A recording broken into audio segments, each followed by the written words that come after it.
മംഗലപുരത്ത് വാഹനാപകടം. പരിക്കേറ്റവർക്ക് രക്ഷകരായി കേന്ദ്രമന്ത്രിയും സംഘവും. തിരുവനന്തപുരം മംഗലപുരത്ത് വാഹനാപകടത്തിൽ പരിക്കേറ്റവരെ കേന്ദ്രമന്ത്രിയുടെ പൈലറ്റ് വാഹനത്തിൽ ആശുപത്രിയിലെത്തിച്ചു. മുതലപ്പൊഴി ഹാർബർ സന്ദർശിച്ചു മടങ്ങുമ്പോൾ ദേശീയപാതയിൽ അപകടം കണ്ട് കേന്ദ്ര ഫിഷറീസ് സഹമന്ത്രി ജോർജ് കുര്യനും മുൻ കേന്ദ്രമന്ത്രി വി മുരളീധരനും ഇടപെടുകയായിരുന്നു. പരിക്കേറ്റവരെ പൈലറ്റ് വാഹനത്തിൽ അതിവേഗം ആശുപത്രിയിലെത്തിച്ചു.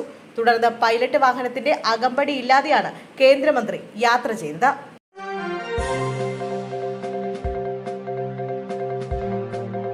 ആശുപത്രി ജനറേറ്ററിലെ പുക ശ്വസിച്ചു.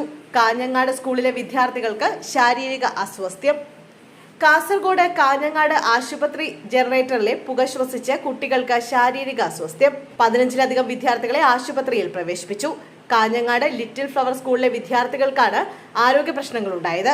സ്കൂളിനടുത്തുള്ള അമ്മയും കുഞ്ഞും ആശുപത്രിയിലെ ജനറേറ്ററിൽ നിന്നുള്ള പുക ശ്വസിച്ചാണ് കുട്ടികൾക്ക് ആരോഗ്യ പ്രശ്നമുണ്ടായതെന്ന് സ്കൂൾ അധികൃതർ പറഞ്ഞു. ആശുപത്രിയിലെ ജനറേറ്റർ രാവിലെ പ്രവർത്തിപ്പിച്ചതിന് പിന്നാലെയായിരുന്നു കുട്ടികൾക്ക് ശ്വാസതടസ്സം ഉൾപ്പെടെ ഉണ്ടായത്. കുട്ടികളെ അമ്മയും കുഞ്ഞും ആശുപത്രിയിലും ജില്ലാ ആശുപത്രിയിലും പ്രവേശിപ്പിച്ചു. കുട്ടികൾ അപകടനില തരണം ചെയ്തു. സ്ഥിതി നിയന്ത്രണ വിധേയമായിട്ടുണ്ട്. സംഭവത്തിൽ ജില്ലാ കളക്ടർ അന്വേഷണത്തിന് ഉത്തരവിട്ടു.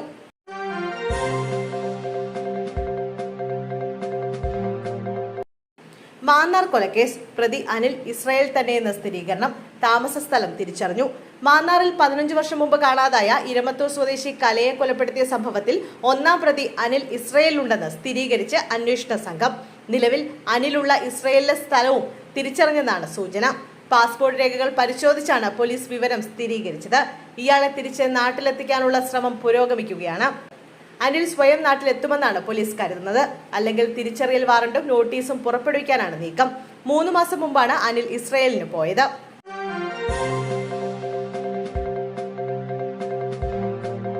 ഹേമന്ത് സോറൻ വീണ്ടും ജാർഖണ്ഡ് മുഖ്യമന്ത്രിയായി അധികാരമേറ്റു. ഹേമന്ത് സോറൻ ജാർഖണ്ഡ് മുഖ്യമന്ത്രിയായി സത്യപ്രതിജ്ഞ ചെയ്തു. ജാർഖണ്ഡിന്റെ 13ാമത് മുഖ്യമന്ത്രിയായാണ് ഹേമന്ത് സോറൻ സത്യപ്രതിജ്ഞ ചെയ്തത്. റാഞ്ചി രാജ്ഭവനിൽ നടന്ന ചടങ്ങിൽ ഹേമന്ത് സോറൻ ഗവർണർ CP രാധാകൃഷ്ണനിൽ നിന്നും സത്യവാചകം ഏറ്റുചൊല്ലി അധികാരമേറ്റു. 3ാം തവണയാണ് ഹേമന്ത് സോറൻ ജാർഖണ്ഡ് മുഖ്യമന്ത്രിയായി സത്യപ്രതിജ്ഞ ചെയ്യുന്നത്. കഴിഞ്ഞ ദിവസം ചേർന്ന ഇന്ത്യ സഖ്യത്തിന്റെ നിയമസഭാ കക്ഷി യോഗത്തിന്റെ തീരുമാനമനുസരിച്ചാണ് ഹേമന്ത് സോറൻ ജാർഖണ്ഡ് മുഖ്യമന്ത്രി സ്ഥാനത്തേക്ക് തിരിച്ചെത്തുന്നത്. ഇന്ന് രാവിലെ രാജ്ഭവനിലെത്തി സർക്കാർ രൂപീകരിക്കാനുള്ള അവകാശവാദം ഉന്നയിച്ച് ഹേമന്ത് സോറൻ ഗവർണർക്ക് കത്ത് നൽകിയിരുന്നു. കഴിഞ്ഞ ദിവസം മുഖ്യമന്ത്രി സ്ഥാനത്തു നിന്നും രാജിവെച്ച ചമ്പേ സോറൻ ഇന്ത്യ സഖ്യത്തിന്റെ ഏകോപന സമിതി അധ്യക്ഷനാകും. 5 മാസത്തെ ജയിൽവാസത്തിന് ശേഷം ജൂൺ 28-നാണ് ഹേമന്ത് സോറൻ ജാമ്യം ലഭിച്ച് പുറത്തിറങ്ങിയത്. ഭൂമി അഴിമതി കേസിൽ ജനുവരി 31-ന് രാത്രിയാണ് എൻഫോഴ്സ്മെന്റ് ഡയറക്ടറേറ്റ് ഹേമന്ത് സോറനെ അറസ്റ്റ് ചെയ്തത്. അറസ്റ്റ് രേഖപ്പെടുത്തുന്നതിന് തൊട്ടുമുമ്പ് ഹേമന്ത് സോറൻ മുഖ്യമന്ത്രി സ്ഥാനം രാജിവെച്ചിരുന്നു.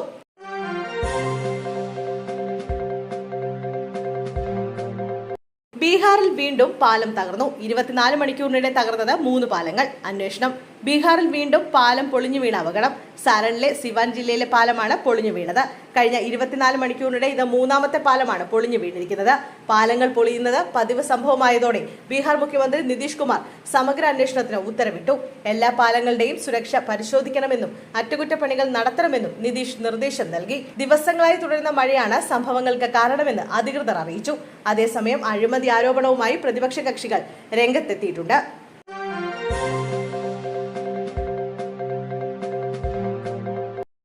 മുംബൈയിലെത്തിയ ഇന്ത്യൻ ടീമിന് വിമാനത്താവളത്തിൽ വാട്ടർ സല്യൂട്ട്. T20 ലോകകപ്പുമായി ഡൽഹിയിൽ നിന്ന് വിസ്താര വിമാനത്തിൽ മുംബൈ വിമാനത്താവളത്തിലെത്തിയ ഇന്ത്യൻ ടീമിനെ വാട്ടർ സല്യൂട്ട് നൽകി സ്വീകരിച്ച് അധികൃതർ.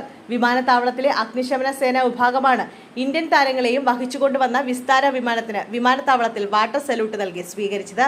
പിന്നീട് വിമാനത്തിന് മുന്നിൽ അഗ്നിശമന സേനാംഗങ്ങൾ വാഹനത്തിൽ ഇന്ത്യൻ പതാകയും വഹിച്ച് അകമ്പടി സേവിച്ചു. T20 ലോകകപ്പുമായി വിക്ടറി പരേഡിനായി വൈകിട്ട് 3 മണിയോടെ മുംബൈ വിമാനത്താവളത്തിലെത്തിയ ഇന്ത്യൻ ടീം അംഗങ്ങളെ സ്വീകരിക്കാൻ ആയിരക്കണക്കിന് ആരാധകരാണ് വിമാനത്താവളത്തിന് പുറത്ത് തടിച്ചുകൂടിയത്. വിമാനത്താവളത്തിന് പുറത്തിറങ്ങിയ താരങ്ങൾ ഓരോരുത്തരായി ടീം ബസ്സിൽ കയറി വാഗ്ഡേ സ്റ്റേഡിയത്തിലേക്ക് പോയി.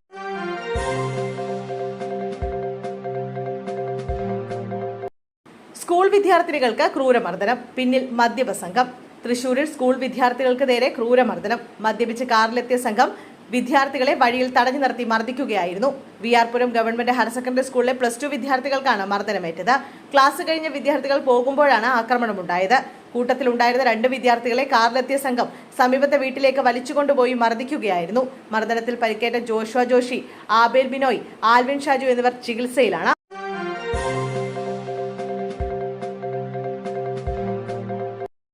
കേരള സർവകലാശാല സെനറ്റ് നിയമനം വീണ്ടും പ്രതിനിധികളെ നിശ്ചയിച്ച് ഗവർണർ 5 പേരെ നോമിനേറ്റ് ചെയ്തു.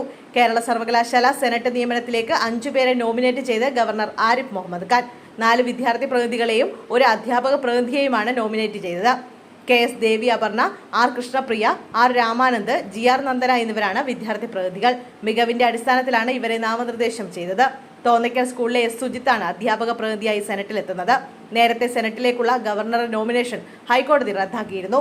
സർക്കാരിന്റെ ശുപാർശയില്ലാതെ ചാൻസലർ എന്ന നിലയിൽ സ്വന്തം തീരുമാനപ്രകാരം സെനറ്റ് നിയമനം നടത്താമെന്ന ഗവർണറുടെ വാദമാണ് ഹൈക്കോടതി റദ്ദാക്കിയത്.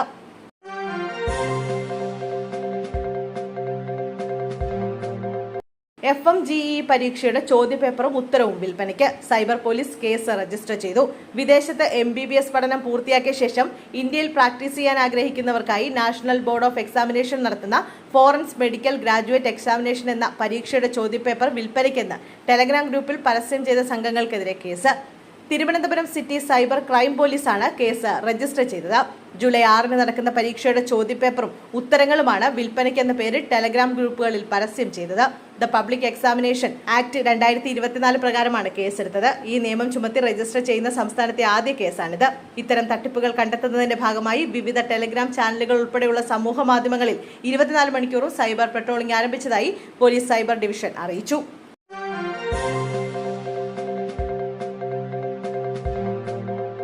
നിർത്തിയിട്ടിരുന്ന സ്വകാര്യ ബസിന് പിന്നിൽ ബൈക്കിടിച്ച് അപകടം, യുവാവ് മരിച്ചു. പത്തനംതിട്ട കൈപ്പട്ടൂരിൽ വാഹനാപകടത്തിൽ യുവാവ് മരിച്ചു.